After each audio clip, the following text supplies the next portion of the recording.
Aleluia. Capítulo 9, segundo escreveu Lucas, no capítulo 9, o versículo é o 28, e Atos, capítulo 12. Evangelho segundo escreveu Lucas, o capítulo é o 9, versículo é o 28. E já deixe também aberto em Atos, no capítulo 12,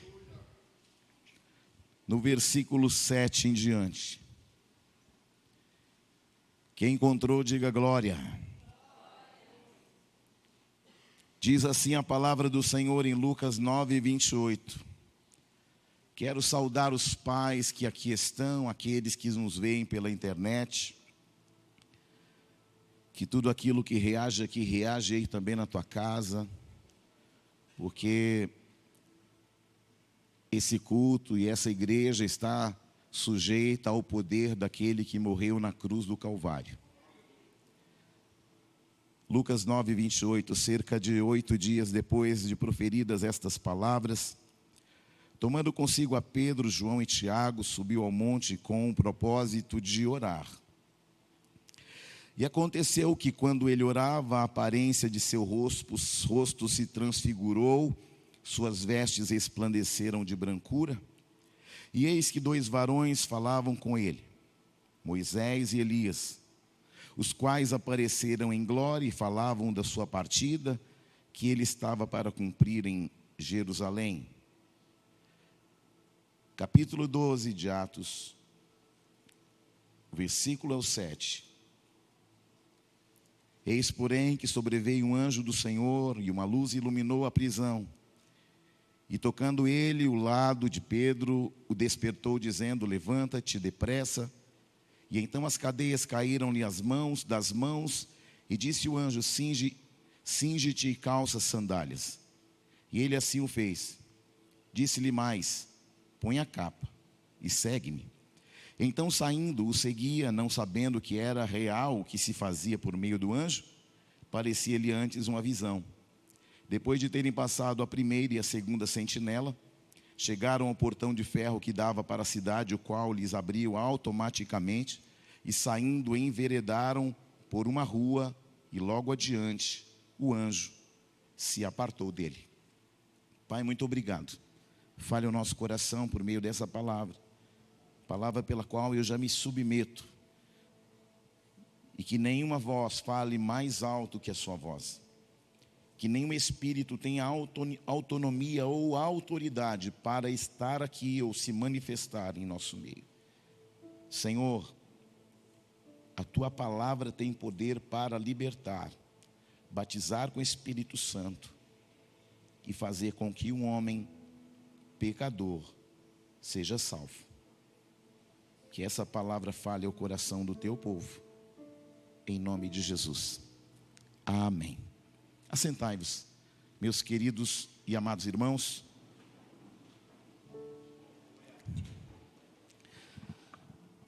Hoje é o dia dos pais, e nós temos um pai que nunca falhou conosco. O seu nome é Yahvé. Essa humanidade está com uma crise de paternidade. O tempo todo você vai vendo pessoas tomando decisões erradas com relação à família, com relação a decisões financeiras, profissionais, porque andam sem norte, sem direção, porque não tiveram paternidade. Mas um dia Jesus, depois que a religião foi apresentando Deus como Deus o tempo todo, e quando os discípulos perguntam para ele, ensina-nos a orar, e aí ele vai apresentar o Pai.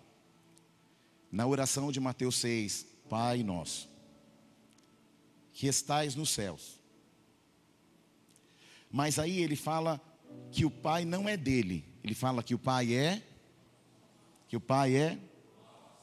que ele está lá, mas que ao mesmo tempo ele está aqui, em nosso meio. Por quê? Para ressignificar a nossa história. Porque um homem sem paternidade, ele muitas vezes anda sem rumo, sem direção. Às vezes nós não temos paternidade porque nos faltou um pai fisicamente. Ou às vezes não temos paternidade porque nos faltou um pai emocionalmente ou espiritualmente. Então nós estamos numa geração de orfandade. Mas eu quero dizer para você que nesse Dia dos Pais, que independente da sua experiência ou não com o pai, você tem um pai que te ama tanto, que entregou o filho dele unigênito para morrer em teu lugar, para tornar de nós filhos amados, lavados e remidos no sangue dele. Eu quero saudar os visitantes que aqui estão. Que Deus fale ao seu coração de forma muito precisa, porque o Pai e a presença do Pai está aqui muito vivo. Queridos, todas as vezes que tem algo para acontecer, o Senhor vai liberar uma palavra. Aí a importância de você estar debaixo de uma palavra.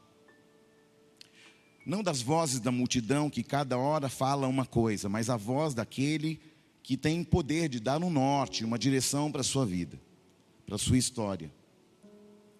Cada vez que Deus libera uma palavra, algo começa a acontecer, mesmo que você não tenha visto ainda. E é por isso a importância de quando a palavra está sendo pregada, você ficar atento, porque uma palavra pode mudar um destino e uma história. Nós andamos por fé e não por vista. Quando nós olhamos a palavra de Deus, um centurião vai dizer assim, ó, Senhor, olha, eu tenho um problema lá em casa, mas não é necessário que o Senhor vá lá.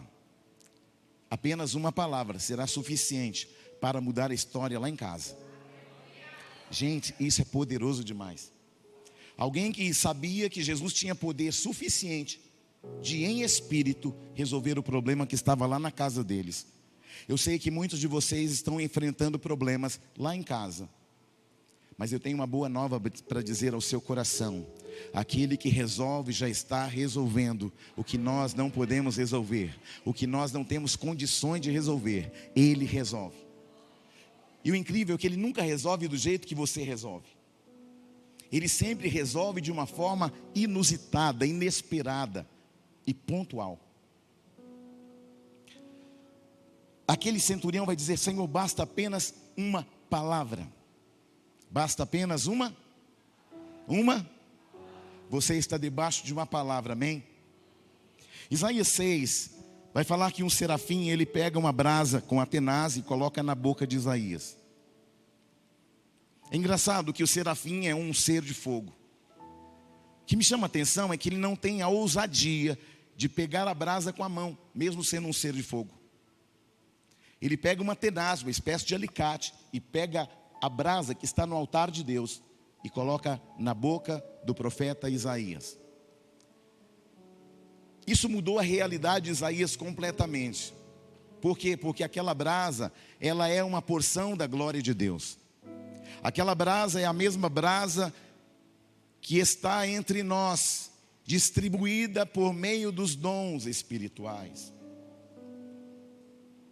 Muitas pessoas ainda não acreditam no dom de línguas, porque ainda estão engessadas em alguns ambientes de religiosidade.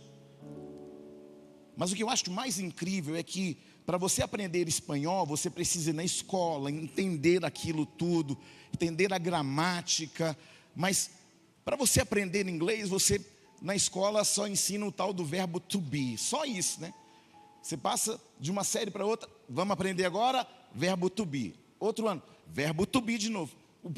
To be de... Mas para. Estou no to be já faz tempo, não saio disso, não é? Só que quando a gente olha lá em Atos, querido, quando o Senhor derrama o Espírito Santo, Ele libera não apenas línguas humanas, mas línguas espirituais.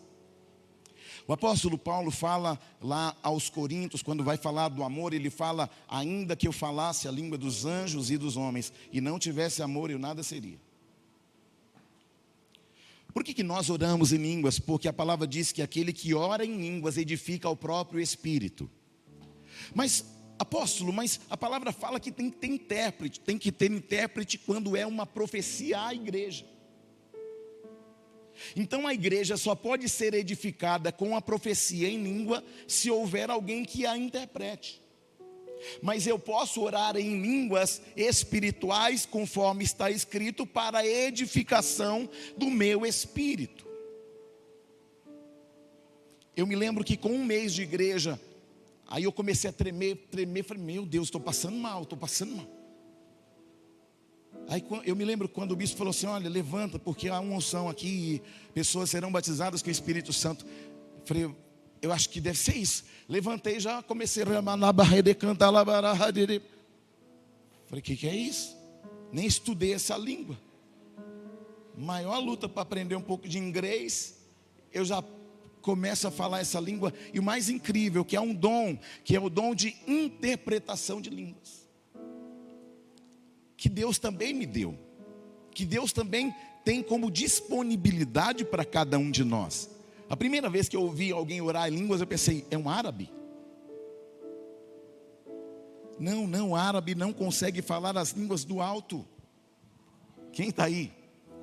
Então o anjo, ele não pega a brasa com a mão, ele pega a brasa com a tenaz, porque aquela brasa era a porção da glória de Deus. Então o anjo pega a tenaz e põe na boca do profeta. O que o serafim, ele não pegou com a mão, mas o profeta vai pegar com a boca. Olha que coisa incrível. O anjo, ele pega da glória, da porção da glória de Deus com a tenaz, mas a Isaías ele pega com a boca. Fala para alguém aí do seu lado, Deus colocou poder na sua boca, Deus colocou autoridade na sua boca, e hoje vai ser liberada uma autoridade na sua boca.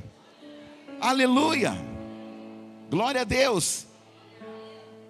Queridos, eu acho incrível, porque todas as vezes que o Senhor vai usar alguém, Ele leva alguém no mesmo território. Preste atenção. A primeira vez que houve um contato entre João Batista e Jesus, eles estavam na água. Como assim? Na água do ventre. Aí de novo, quando eles se encontram aonde? Nas águas do Jordão. Olha que coisa impressionante. Então, a primeira vez que eles se encontraram, estavam no ventre, depois no Jordão. Veja bem, eles estão se encontrando em dois ambientes para um grande propósito, que ele estava fazendo onde? Dentro de João, a partir de Jesus. Então tudo que Jesus vai fazer em você, vem dele, para se manifestar em você, para que através de você, algo sobrenatural e poderoso aconteça. Porque não é pela força, é pelo Espírito. Aleluia. Eu me lembro que um dia eu estava recém-convertido e eu comecei a orar muito em línguas. Eu orava muito, jejuava muito. E aí eu estava vindo de uma vigília. E aí no meu condomínio lá em Guarulhos, eu morava próximo do aeroporto de Cumbica. Eu trabalhava no aeroporto de Cumbica. E aí eu estou voltando da igreja com aquela alegria, orando em línguas e tudo mais. E aí eu entro, aí tem um monte de jovem no condomínio fumando uma maconha. Aí eu só falei assim, caiu todo mundo no chão. Falei, meu Deus, o que aconteceu? Morreu todo mundo. Falei só Aí começaram a ficar endemoniados ali. Eu falei, meu Deus do céu. Aí fui lá, orei por eles. Aí o pessoal, o que aconteceu? Sei que aconteceu, eu não sei, mas que vai começar a acontecer uma revolução na vida de vocês a partir de hoje, vai. Querido, um homem cheio do Espírito Santo, ele muda territórios e transforma histórias. Então Deus vai te chamar aonde Ele vai te usar.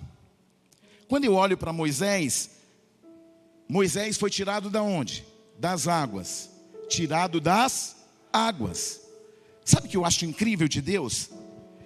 É que Moisés foi tirado das águas e ele vai viver e fazer viver experiências envolvendo as águas. As águas do Egito que ficaram cheias de sangue. As águas do Mar Vermelho que se abriram. As águas de Mara que foram curadas. As águas que vieram da fenda da rocha. As águas que vieram da nuvem. Olha que coisa tremenda. E essa unção, ela também seguiu a Josué. E Josué, munido desta unção que estava sobre Moisés, quando ele chega no Jordão, antes de chegar em Jericó, o que acontece com aquela unção que Moisés carregava e que Josué absorveu? As águas se abriram. O que isso me ensina? Isso me ensina que eu preciso ter muito cuidado com as pessoas que eu decido me envolver com elas. Porque dependendo da pessoa que você decide andar com ela, ela pode permitir que você viva um ambiente onde as águas se abram, ou ela pode permitir de um ambiente que as águas se fechem. A questão aqui é, com quem você está decidindo caminhar? Aleluia! Quando eu olho para Galileia, lá em Lucas 4, fala que Jesus entra na sinagoga.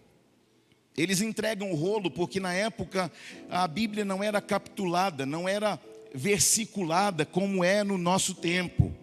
Eram rolos. Traz um rolo lá de Isaías, traz um rolo lá de Jeremias, traz um rolo lá de Amós, de Malaquias. Era assim que funcionava. Aí o sumo sacerdote, o que ele fazia? Ele selecionava, escolhia alguém, abria o rolo e entregava para alguém ler. Quando entregaram na mão de Jesus, diácono Caridade, estava justamente aonde? Em Isaías 61. O Espírito do Senhor está sobre mim. Olha que coisa tremenda. E ali, ao pegar o pergaminho, começa o ministério de Jesus efetivamente. O pergaminho, ele vai dar lugar ao verbo encarnado de Deus. E o verbo passou a se movimentar na Galileia, porque até então os rolos ficavam parados. Mas agora o verbo encarnado está se movimentando na Galileia. E quando esse verbo encarnado se movimenta na Galileia, há uma mudança de cenário. Há uma mudança na realidade daquele povo. Mas não apenas sobre aquele povo, há uma mudança de realidade em nossa vida. Glória a Deus. Quando Jesus chegou, os hospitais esvaziaram, os leprosários fecharam. Quando Jesus começou seu ministério, os vendedores de caixão faliram, os cemitérios foram fechados. Não morre mais ninguém? Porque quando passa o Senhor da vida, a fonte de água da vida, não há um morto que consiga ficar morto, porque a glória de Deus, ela traz vida. Aleluia. Quando Jesus chegou no deserto, até então somente João Batista estava no meio do deserto.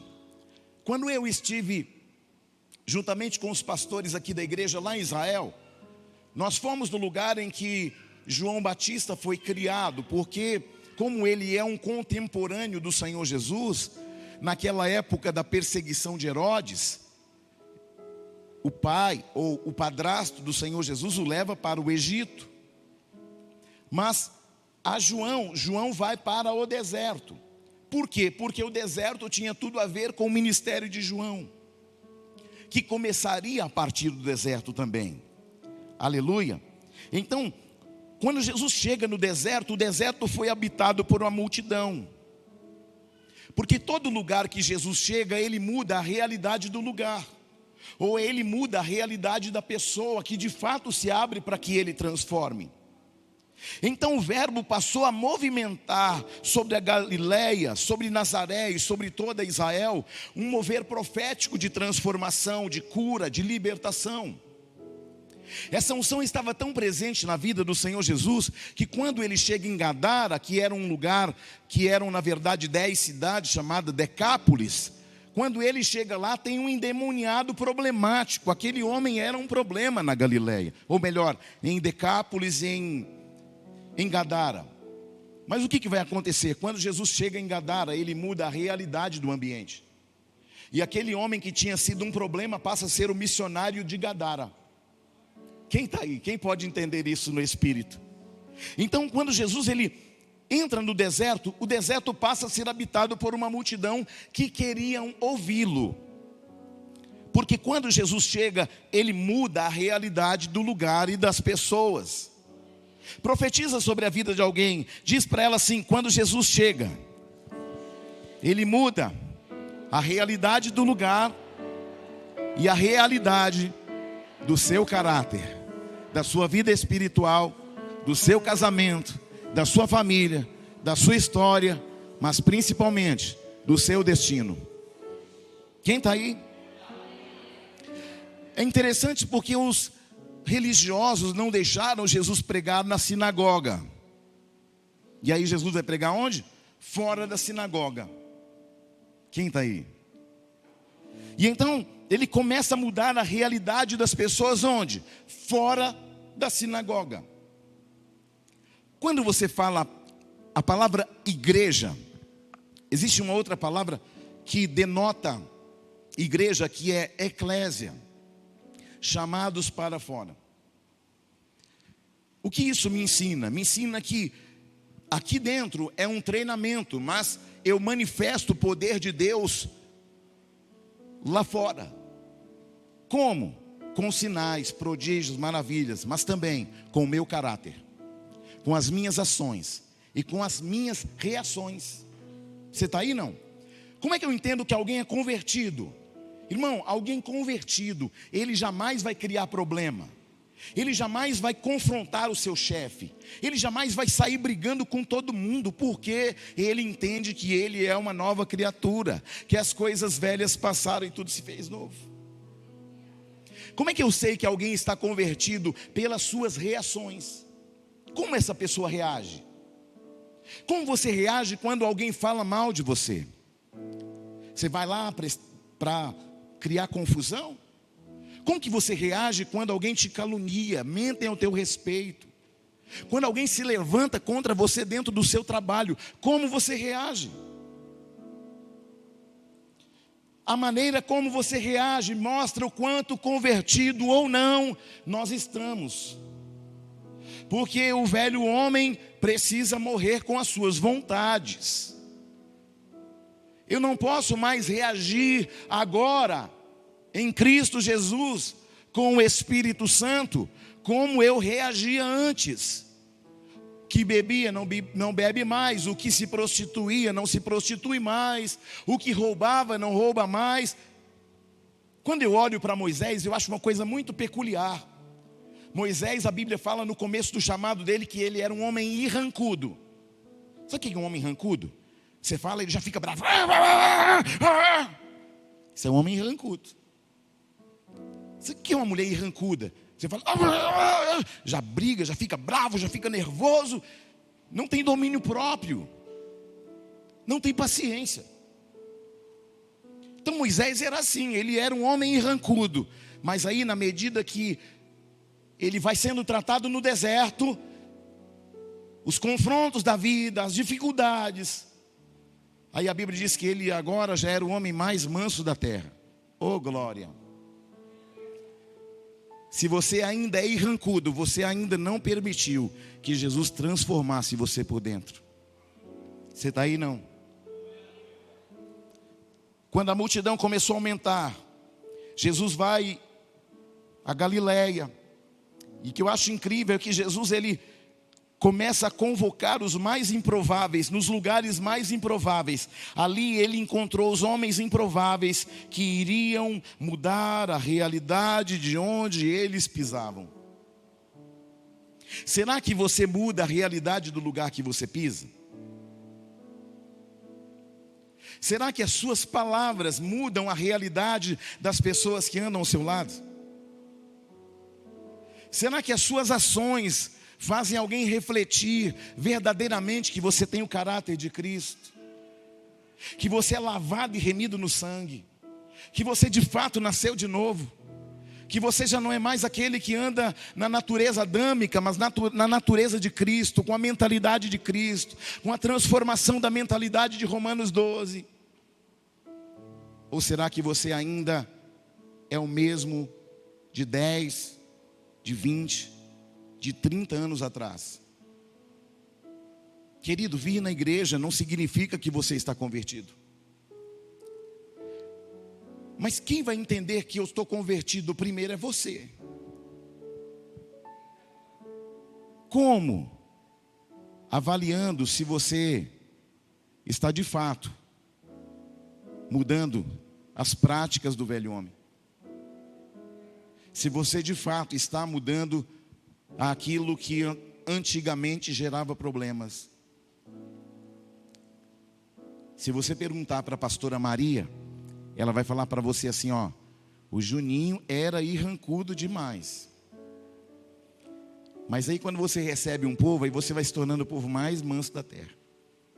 Você está aí, não? Então, Jesus começa o ministério com homens que ninguém convocaria. Seu ministério começa fora do templo religioso. Ele estava reconfigurando aqueles homens de baixo, com um ambiente que ele trouxe lá de cima.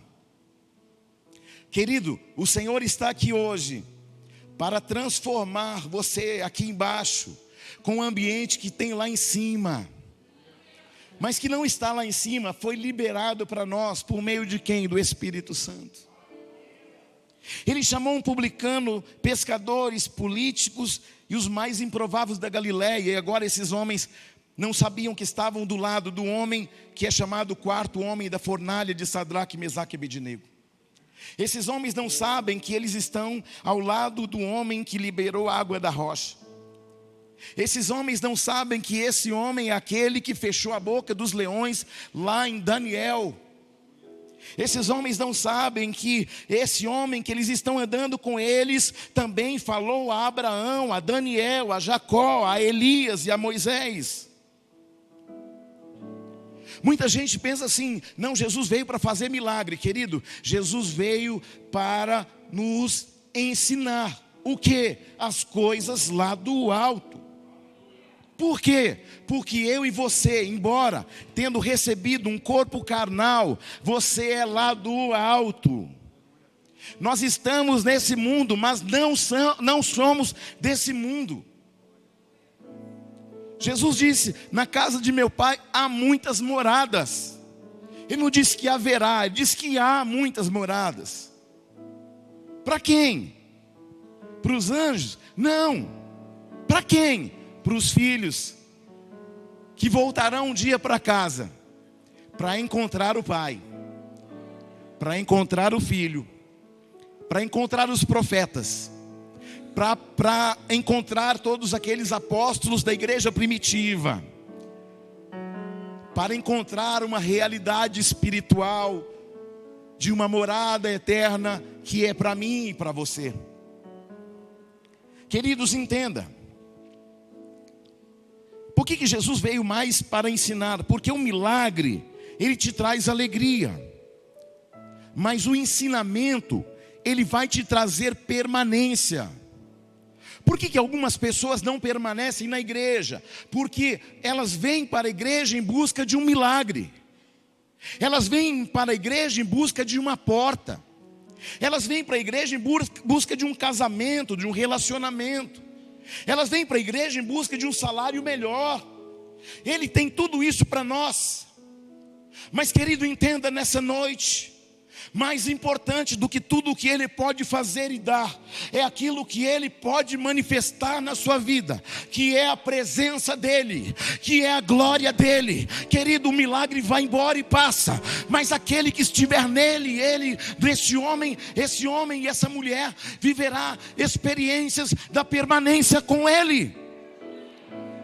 Mais importante que o presente é a presença dEle. Mais importante do que o milagre é a presença dEle. Mais importante do que uma porta aberta é a presença dEle. Mais importante do que um relacionamento é a presença dEle.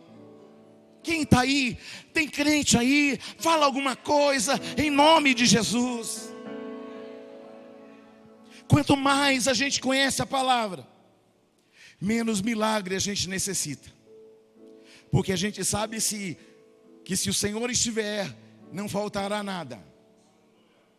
Porque o Senhor é o meu pastor e a sua presença.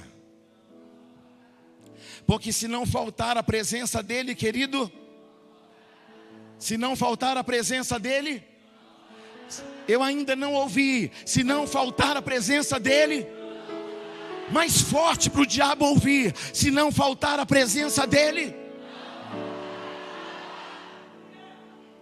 Toma essa, Satanás. Oh, glória!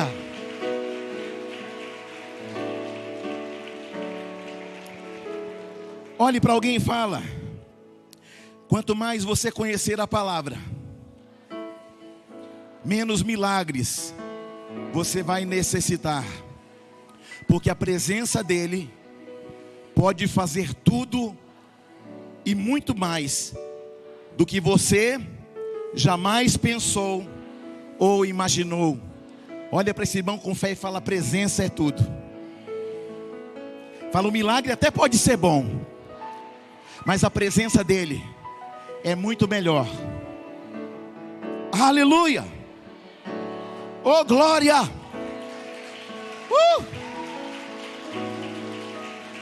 Glória a Deus! O primeiro treinamento dos discípulos não aconteceu no monte, não aconteceu no mar. Aconteceu numa festa, nas bodas de Caná da Galileia. Olhe para alguém e fala: você está sendo treinado. Quando eu falo de treinamento, eu fico pensando sobre Elias. Elias, quando o Senhor fala para ele assim: vai lá e unja Jeú, rei de Israel, e vai lá e unge um profeta no seu lugar. Elias vai lá e unge o profeta, pastor Hércules, mas não unge Jeú. E aí Eliseu vai ficar na incumbência. E Eliseu era o diretor da escola de profetas. E o que eu acho incrível sobre Eliseu é que ele poderia ir lá para ungir. Obviamente ele iria sair na mídia, no Face, no Instagram. Ele iria aparecer nas mídias mundiais. Olha, Eliseu ungiu o rei Jeú, a rei de Israel. Sabe o que Eliseu faz? Ele pega um aluno da escola de profetas e fala assim: vai lá e unge o rei. Por quê? Porque um homem que sabe quem ele é não precisa buscar notoriedade dos homens. Você está aí, não? Glória a Deus. E na festa de Caná da Galileia faltou vinho. Querido, olhe para alguém e fala: às vezes vai faltar alguma coisa, mas quando faltar, Deus continua sendo Deus, e Ele continua trabalhando. Então quando faltar, preste bem atenção, é um treinamento para o Senhor te levar para um outro nível. Você está aí? Então às vezes Jesus vai permitir que algumas coisas acabem. Por quê? Para que Ele possa manifestar a glória de Deus. Aí a gente fica assim: Deus abre uma porta, Deus abre uma porta. Ei, escute. Todas as vezes que Deus permitiu que uma porta se fechasse, Ele se manifestou. Quando fecharam a cadeia para José, Ele se manifestou. Quando fecharam a fornalha ali com Sadraque, Mesaque e Abednego, o quarto homem apareceu. Quando fecharam a cova com Daniel na cova dos leões, o que aconteceu? A porta se fechou.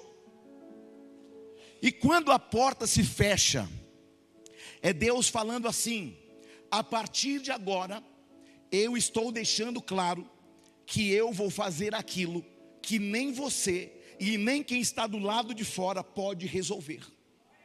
Eu vou fazer aquilo que ninguém pode fazer na sua vida. Porque quando você está diante de uma situação com portas fechadas, só Ele pode ser o quarto homem para mudar a nossa história, para fechar a boca dos leões e para fazer com que a fornalha seja um ambiente com a temperatura normal e agradável. Você está aí, não? Olhe para alguém e diga: Jesus está na sua vida, em sua casa, em sua história, e Ele vai chegar na tua festa para mudar a realidade. Ele vai entrar no teu casamento para mudar a tua realidade. Ele vai entrar no teu ministério para mudar a tua realidade. Ele vai mudar aquilo que você não pode mudar. Glória, aleluia. Sabe qual é o nosso problema? Sabe qual é o seu problema? Que você chama todo mundo para resolver o seu problema. Você busca solução em todo mundo para resolver o teu problema. E quando todas as portas estão fechadas, quando ninguém te atendeu, quando não há mais jeito, aí você fala: vou para a igreja. Vou para a igreja. Aí eu pergunto: por que não buscou Jesus primeiro? Sim ou não? Sabe o que me chama a atenção sobre Caná da Galileia? É que quando Jesus chegou naquela casa, não havia problema. Quando Jesus chegou ali, havia uma realidade de festa. Só que quando o problema chegou, quem já estava na casa? Quem resolve? E aí qual é o nosso problema? A gente deixa Jesus longe da nossa vida. A gente deixa Jesus longe das nossas realidades. E aí quando a coisa apura, aí você: cadê Jesus? Cadê Jesus? Jesus está lá onde você deixou, lá fora da sua vida, lá fora das suas decisões. Sim ou não? Diga para alguém assim: essa foi para você. Glória a Deus. Amém? O que Jesus fez antes do milagre? Ele chamou homens que pudessem participar do processo servindo. Porque um homem disposto a servir torna-se um ativador de milagres e um destravador de ambientes. Quem está aí? Jesus começou em uma festa de casamento e ele vai terminar numa festa, nas bodas do Cordeiro.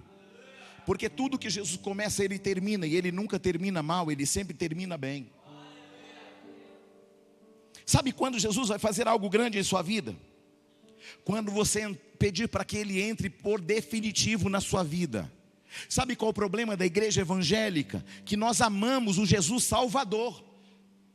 Porque o Jesus Salvador fala assim: vinde como estais. Aí você vem todo arrebentado. Vinde como estais. Aí você vem como estais. Só que depois, o processo é: depois do Salvador vem o Senhor. E aí a gente não quer mais. Por quê? Porque o Senhor manda. Porque o Senhor dá ordens. Porque o Senhor dá direções. E aí qual é o nosso problema? A gente gosta de ser salvo. A gente gosta que Jesus perdoa. Mas a gente não quer obedecer. Esse é o problema da igreja evangélica. Então, quando você convidar a Ele para entrar em sua casa, em seu caminho, em sua história, em sua família, Ele vai alterar a realidade de tudo. Jesus mudou o público do culto. Por quê? Porque até então, só os engomadinhos entravam. A minha primeira experiência numa igreja evangélica foi horrível. Eu trabalhava na Varig e a minha base, que era São Paulo, me mandou para Campinas. E eu ia passar um período em Campinas. E aí eu fiquei num hotel bacana ali em Campinas. E aí eu estava com um vazio espiritual. Falei: vou procurar uma igreja evangélica porque eu estou mal. Aí entrei na primeira evangélica que eu encontrei no caminho. Aí eram uns bancos de um lado e outros do outro. Eu cheguei cedo, estava com fome e sede espiritual, entrei ali sedento. Falei: hoje Deus vai falar comigo, vai ser maravilhoso. Aí eu entrei e sentei do lado, desse lado aqui, num bancão enorme. E aí eu sentei ali, a igreja encheu atrás, encheu na frente, lotou. Mas antes disso, aconteceu uma coisa, porque eu sentei do lado errado. Sentei do lado que era só as mulheres, eu não sabia, já levei uma bronca. Opa, o negócio aqui tá sério, já cheguei aqui entrando, levando chibatada no lombo. Rapaz, não é aqui não, será que você não sabe que não é aqui? Vai para lá.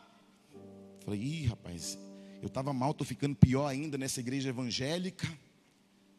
Aí fui para o lado de lá, aí encheu a frente, encheu atrás, eu fiquei naquele bancão enorme, só eu. Eu falei: meu Deus, será que eu estou com algum mau cheiro? E aí o pastor começou a pregar, esse negócio de cabeça raspada, essa gente que anda vestido assim, de calça jeans, vai para o inferno e tal. Eu olhei para mim e falei: epa, é eu, né? Deixa eu sair logo antes que eu vou para o inferno, deixa eu sair daqui dessa igreja. E essa foi a minha primeira experiência, porque eu não estava engomadinho como todo mundo. Eu não estava dentro do protocolo de todo mundo. Aleluia. Só que o Senhor me encontrou num dia em que a religião me jogou fora. Eu não estou aqui por causa de uma religião, eu não estou aqui porque alguém pregou para mim. Eu estou aqui porque um dia o Senhor Jesus falou ao meu espírito, eu e Ele, eu e o Senhor. É por isso que eu estou aqui.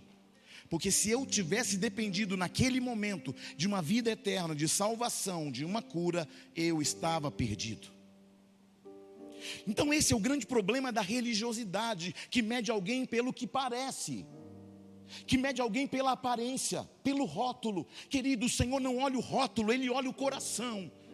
Essa noite o Senhor está quebrando os rótulos do nosso coração. Sabe, nós não somos aferidores de medida de ninguém. O Senhor está entrando em nós para mudar a nossa história, o nosso caráter espiritual. Ele não quer religiosos, Ele chamou filhos. Aleluia! Jesus mudou o público do culto, e agora os improváveis podem entrar e adorar, porque o deserto não tem paredes, o deserto não tem portas. Aliás, Ele é a porta de acesso, a salvação dos homens. Você está aí, não? Jesus tinha uma grande convicção, uma ousadia. Ele começou a pregar, e as sinagogas esvaziaram. Por quê? Porque ele falava como ninguém falava, com autoridade. Você está aí? Hoje o Espírito Santo está gerando em você convicções espirituais. Todo mundo começa a ir para o deserto ouvir Jesus. E aí Jesus pega um menino improvável com 5 pães e 2 peixes para provocar um milagre. Olha para esse crente do seu lado e fala para ele assim, ó: haverá uma convicção tão grande em sua vida, que você será um provocador de milagres. Aleluia, quem está aí? Os discípulos entraram no deserto sem nada, preste atenção nisso. Eles entraram sem nada. Aí o Senhor fala, trazem o pão e os peixes da mão do menino. E aí ele manda que os discípulos servissem a multidão. E no final sobram 12 cestos cheios. Preste atenção, não tinha nenhum, agora tem 12 cestos cheios. Essa noite o Senhor está levantando você, para que você seja um provocador de milagres. Aonde você for, o impossível vai começar a acontecer, através da sua vida, em nome de Jesus. A multidão comeu dos pães, dos peixes, e foram embora alimentados, mas os discípulos voltaram com os cestos cheios. Você vai levar os cestos, e isso significa que se você estiver disposto a servir a Deus, Deus vai te dar uma estrutura. Aleluia. Alguns vieram em busca de cura, libertação, salvação, provisionamento, porta aberta. E Ele pode fazer muito mais do que as suas expectativas, muito mais do que um milagre. Ele pode te dar uma experiência da presença dEle. Você está aí, não? Ele sabe o que você precisa nesta noite. E sabe qual a diferença entre presença e milagre? É que o milagre é momentâneo, mas a presença é definitiva. Jesus tinha 12 apóstolos, mas Ele não chamou todo mundo. Quando Ele sobe no monte da transfiguração, de Lucas capítulo 9. E por que Ele chamou só 3? Porque grandes chamadas não são coletivas, são individuais. Você está aí, não? Não adianta você querer levar todo mundo, porque existem situações que Deus precisa tratar diretamente com você.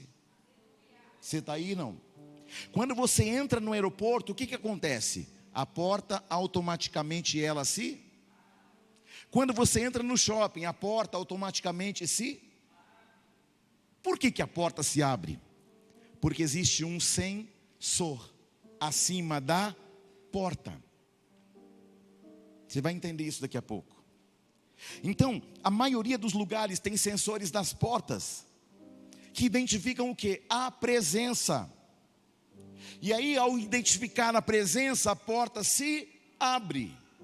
Então você não precisa abrir, você só precisa Então o sensor indica que há uma Então você só precisa a partir da presença Então, quando Deus decide colocar sensores em determinados homens e mulheres, você não precisa bater, você só precisa andar.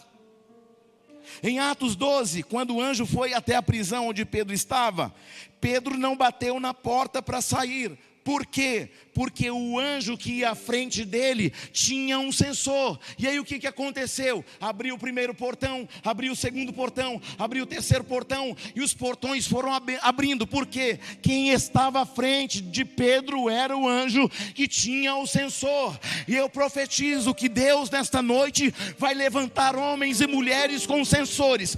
Quando você chegar diante de uma porta fechada, esta porta vai se abrir em nome de Jesus. Por quê?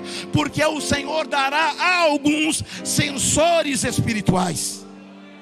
Aleluia. E por que o anjo ia à frente? Porque ele tinha o sensor. Quantas portas que o anjo abriu? Todas, diga todas. Quantas portas que o anjo abriu?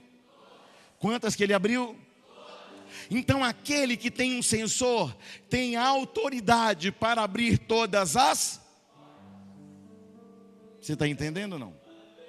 Por que algumas coisas não acontecem? Porque você não tem a presença, porque você não tem o sensor. Aí você tenta sair, e como você não tem sensor, e como você não tem a presença de alguém que tem o sensor, a porta não abre. Para alguns homens e mulheres, Deus vai fazer com que você seja um sensor. Mas para alguns, você vai precisar andar do lado de alguém que tem o sensor. Você está aí, não? Todas as portas se abriram até que ele estivesse onde? Fora da prisão onde ele estava. Moisés era um homem com sensor, e quando ele colocou o cajado nas águas do Mar Vermelho, as águas se abriram. Por quê? Porque ele tinha um Quando Josué chega diante do Jordão, o rio se abre, porque Josué tinha um sensor. Então, eu estou sentindo algo da parte de Deus aqui na sua vida. Porque quando Jesus muda o seu nível, você não precisa mais falar, você só precisa caminhar. Deus está fazendo uma obra em seus filhos. Você vai começar a liberar palavras em nome de Jesus. Para algumas pessoas aqui, o seu tempo de vergonha está terminando. Os seus dias de humilhação estão terminando. Por quê? Porque o Senhor fará com que você tenha um sensor espiritual. Aleluia. Quem está aí? Onde estão os sensores de Deus? Seu tempo de vergonha, de humilhação está terminando. Quando Deus quer mudar o nível da unção de alguém, sabe o que Ele faz com a gente? Ele nos leva nos lugares altos. Qual o problema disso? Alguém aqui já foi num lugar onde estava muito num nível acima do mar? Alguém já foi? O que começa a acontecer com alguém quando você começa a subir uma montanha? E aí, ou quando você começa a subir com um avião numa altitude maior, o ar começa a ficar rarefeito. O seu batimento cardíaco muda, a sua pressão cardíaca muda. Por quê? Porque todas as vezes que o Senhor nos leva a outros níveis, algo precisa mudar dentro de nós. Glória a Deus. Existem algumas coisas que nós precisamos para identificar uma mudança de nível. Primeiro é onde você está, e a outra é para onde você está indo. Por quê?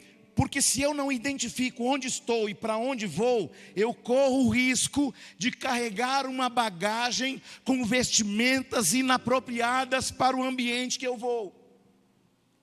Quando alguém vem de São Paulo para cá, primeira coisa eu pergunto: trouxe roupa de calor?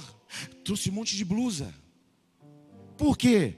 Porque embora ela tenha uma boa intenção de mudar do território, ela precisa se adequar com a vestimenta do lugar para onde ela está indo.